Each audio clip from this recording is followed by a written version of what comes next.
महात्मा बुद्ध एक गांव में ठहरे हुए थे।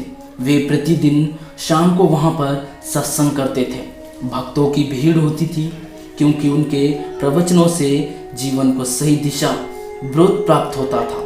बुद्ध की वाणी में गजब का जादू था।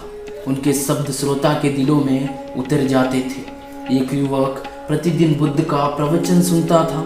एक दिन जब प्रवचन समाप्त हो गया तो वो बुद्ध के पास गया और बोला, महाराज, मैं काफ़ी दिनों से आपके प्रवचन सुन रहा हूँ, किंतु यहाँ से जाने के बाद मैं अपने गृहस्थ जीवन में वैसा सदाचारण नहीं कर पाता जैसा यहाँ से सुनकर जाता हूँ।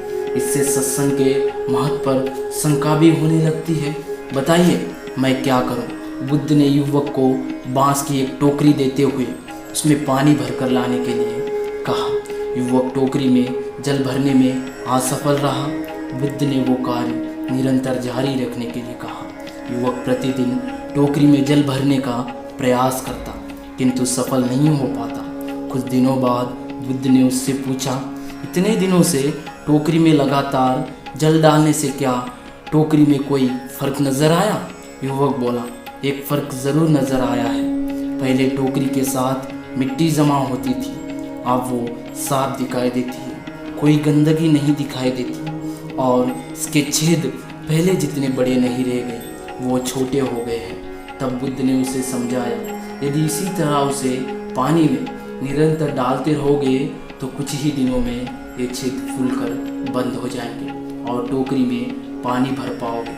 इसी प्रकार जो निरंतर सत्संग करते हैं उनका मन एक दिन अवश्य निर्मल हो जाता है, अवगुणों के छिद्र भरने लगते हैं और गुणों का जल भरने लगता है।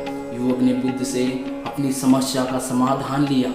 निरंतर सत्संग से दुर्जन भी सज्जन हो जाते हैं, क्योंकि महापुरुषों की पवित्र वाणी उनके मानसिक विकारों को दूर कर उनमें सद्विचारों का आलोक प्रेरित कर देती है। दोस्तों, आपको हमारी कहानी कैसी लगी कमेंट के माध्यम से ज़रूर बताएं।